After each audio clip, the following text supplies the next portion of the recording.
My Father Goes to Court by Carlos Bulusan.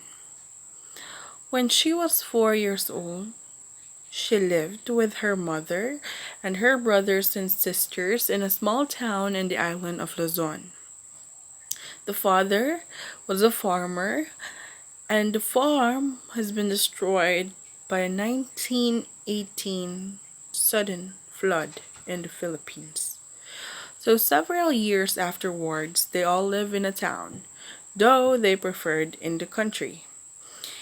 They had a next door neighbor who was very rich, whose sons and daughters seldom came out of the house.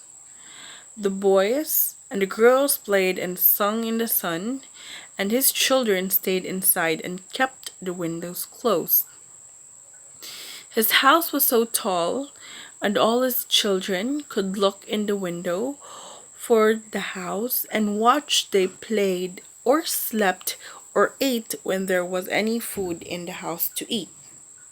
Now the rich man's servants were always frying and cooking something good.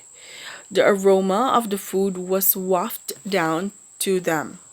From the windows of the big house, they hang about and took all the wonderful smells and food into their beings. Sometimes in the morning, the whole family stood outside the windows of the rich man's house and listened to the musical sizzling of the thick strips of bacon and ham. She can remember one afternoon when the neighbors of the servants roasted 3 chickens.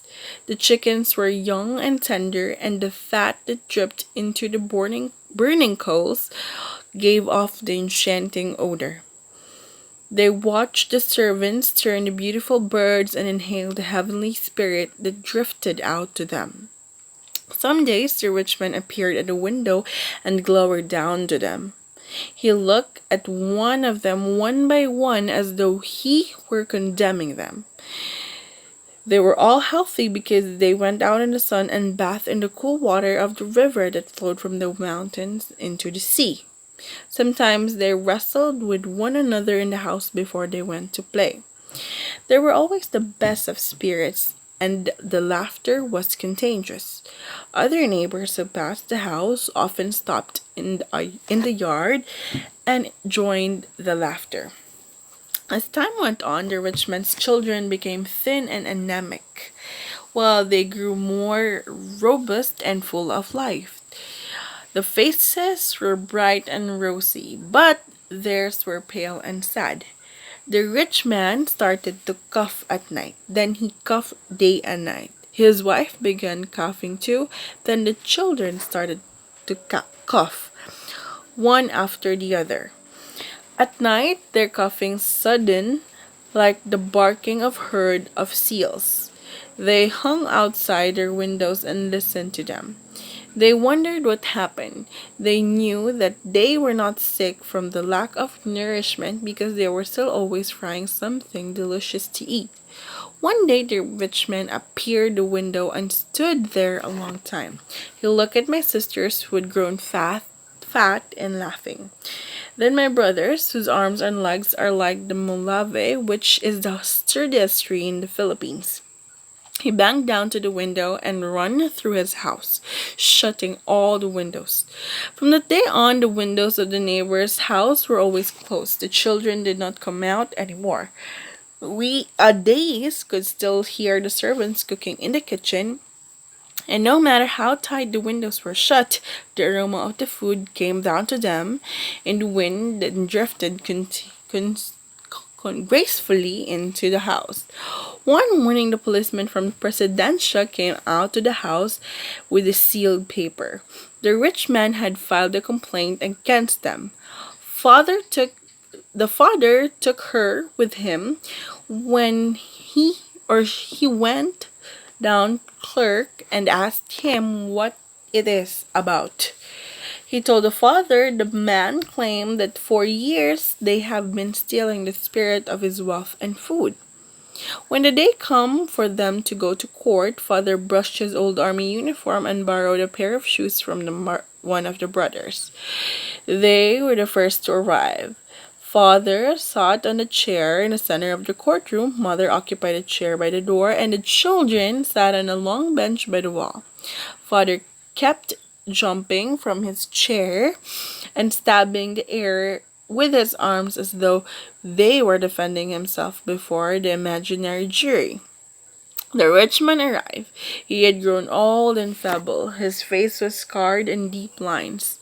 With him, he was young lawyer. Spectators came in and almost filled the chairs. The judge entered the room and sat on the high chair. They stood in a hurry and then sat down again. After the courtroom preliminaries, Judge looked the father.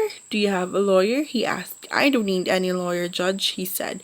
Proceed, said the judge. So the rich man's lawyer jumped up and pointed his fingers at the father. Do you or do you not agree that you have been stealing the spirit of the complaints, wealth, and food? I do not, father said. Do you not agree that while you complain servants cooked and fried fat legs of lamb and young chicken breasts and your family hung outside his windows and inhaled the heavenly spirit of the food? I agree, father said. Do you or do you not agree that while Complaint and his children grew sickly and tubercular, you and your family became strong of limbed and fair in complexion? I agree, father said.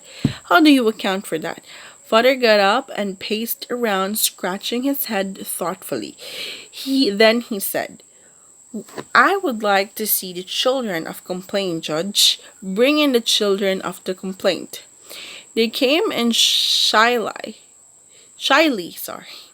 The spectators covered the mouth with their hands. They were so amazed at the children so thin and pale. The children walked silently to the bench and sat down without looking up. They started at the floor and moved their hands uneasily. The father could not say anything at first. He just stood by his chair and looked at them. Finally, he said, I should like to cross-examine the complaint. Proceed. Do you claim that we stole the spirit of your wealth and became a laughing family while yours became morose and sad? Father said. Yes. Do you claim that we stole the spirit of food and by hanging outside of your windows when your servants cooked it? Father said. Yes. Then we're going to pay you right now, father said. He walked over to where the children were sitting on the bench and took the straw hat of the girl at the lap and began filling it up with centavo pieces that he took from his pockets. He went to the mother who added fistful silver coins. The brothers threw their small change. May I ask the courtroom across the hall and stay there for a few minutes, Judge? Father said. As you wish, thank you, Father said. He strode into the other room with a hat in his hands. It was almost full of coins. The doors of the both rooms were wide open. Are you ready? Father called.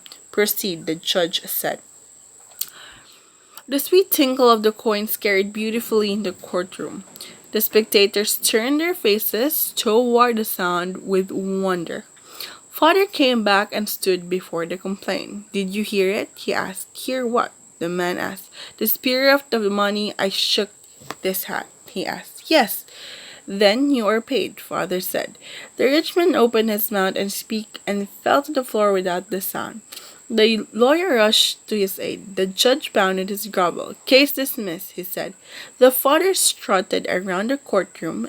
The judge even came down from his high chair to shake hands with him. By the way, he whispered, I had an uncle who died laughing.